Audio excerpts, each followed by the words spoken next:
Hey, welcome back to Donald Miller's Electrical Services. So I really didn't want to make a video, and I think that's why I'm forcing myself to make this video. I wanted to take a break, and we just got done a rewire, and sometimes you need a moment to catch your breath.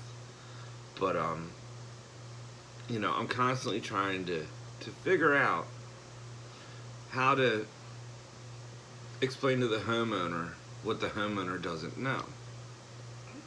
It's kind of like going to eat at a restaurant.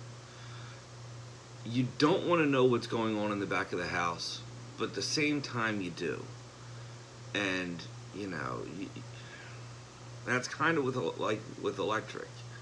You want to make sure the company that you hire, what's going on in the back of the house is ethical and is safe. And if you're looking for the lowest price on a bid, you're getting into practices that could possibly damage things. Not just and it won't happen immediately, and that's what's messed up about electric, is that when you have someone in your home that's dangerous and that shouldn't be in your home, he's gonna make it work. He has to, in order to get a check from you, he has to make it work.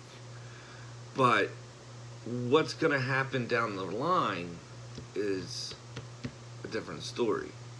And that's primarily what you need to be concerned about. All right, it's not necessarily right away when you hire them, the light goes on, and for the larger jobs, it is right away. Like, what are their business practices? Do they start on time? Do they start at the same time every day?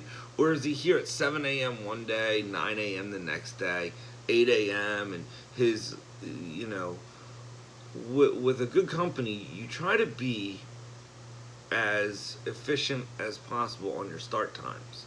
So when we do rewires, if the customer moves out, we have a 6 a.m. start, all right? And that means everyone's on site 6 a.m. and then we all talk and we figure out what's going on, and then we start at 6:15. That allows the helpers to ask any questions between 6 o'clock and 6:15. So when 6:15 hits, that's the time that you got to get going. All right. So if you're efficient enough and you get into the practice of having allotted times for everything from communicating, teaching the helpers, communicating with the mechanics of what exactly, because every mechanic has a different idea how to do something, but if we can all be on the same page, that's when you see your efficiency really double. All right, but let's go back to homeowners. If you're gonna hire an electrician,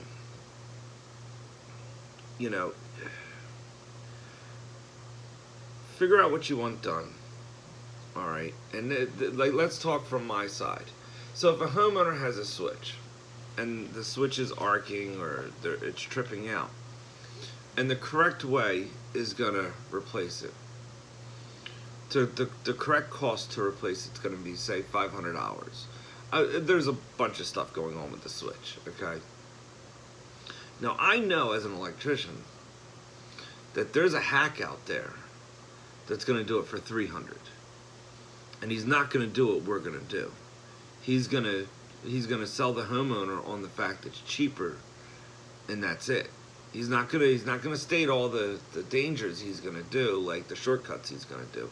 He's going to just state that he can make it work for $300 while I'm going to make it work for $500. Well, what I'm doing is the correct procedures that are needed. Okay, it could be the neutral, it could be the ground. It could be multiple different things within that switch box that needs to be corrected for it to be safe, not for it to work, for it to be safe. And when you hire someone, you want to guarantee a safety more than you want just for it to be fixed. All right, and that's just for it to be fixed. Be careful about that. That's when things start burning up. That's when you get a neutral burning up. Just fixing it isn't making it safe. And So the way we try to explain this to the homeowner is we try to explain every little detail possible, because a hack won't explain every detail. A hack will keep his answers short. He won't go into detail. He won't explain what he's going to do, because the more he says, the more work he has to do. A hack wants to do as little work as possible to make as much money as possible. All right? And if you do the minimum for 300, that you're doing next to nothing, okay? When you do the correct procedures and it costs 500, you're doing a lot more than what that hack is doing, all right? So the more that hack starts talking, the more he has to do what he says, not just fix it. Like if he just says, I'm just going to fix it, don't worry about it, okay? Well, what does that entail? All right. So you want to watch the wording of your mechanics or the electricians that you hire, because what they state, they have to put on paper, and then that paperwork is what they have to accomplish. Okay, so if he gives you 4 words, okay, and you're going to get charged $300 for 4 words, it's a problem. All right. Now, if he goes and, like, when we go in there, we go into very detail exactly everything that we're doing. Because, yeah, 500 is more than 300. Okay? And if you're going just based on price, you're going to choose the $300 guy until we explain what's going on. And if that hack explains what's going on, I don't think you're going to hire him anymore. You know, I think you're going to reconsider, okay, and go for the $500 number. It's because there's most likely a huge difference in the quality of work that's going to be done.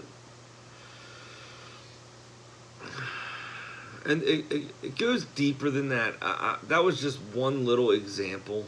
When you get into larger bids, okay, like some homeowners don't understand the difference in bidding. Just because we're going to do electric doesn't mean our bids are the same.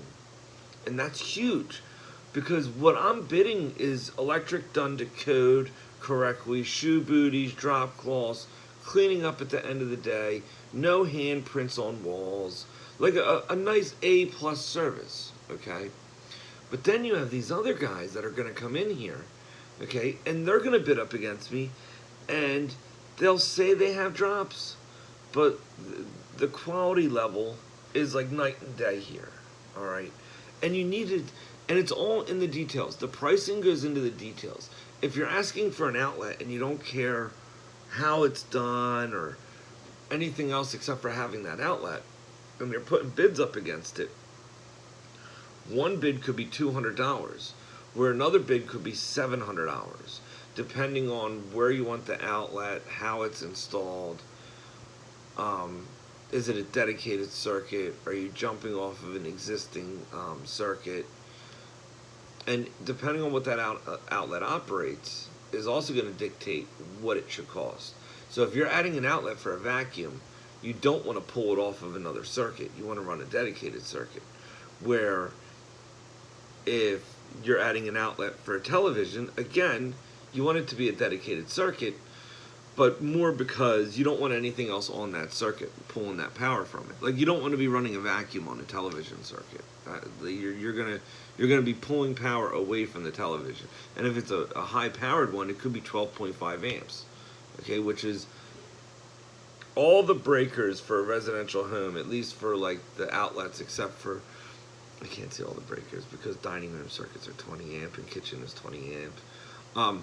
The most circuits for televisions are going to be 15 amp, all right?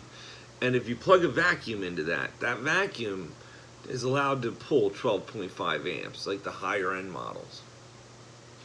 That leaves 2.5 amps left over on that breaker before it trips, all right? And say you have a lamp on there, okay, and you're not using LED, there goes an amp, all right? Maybe a couple lamps, so we'll do like 1 amp, so there's 1.5 amps. The TV is not going to pull a lot of power, but when that vacuum pull goes on, it's going to suck all the juice out of that circuit. And you're going to get, like, your light will dim. Okay? Well, if your light is dimming, the TV's experiencing that same stuff. Okay? And it can damage the television. Alright. I went too far. We were talking about service calls. Now we're getting into power consumption. Alright. Thank you for watching. I'll talk more later. Have a good one. Bye-bye.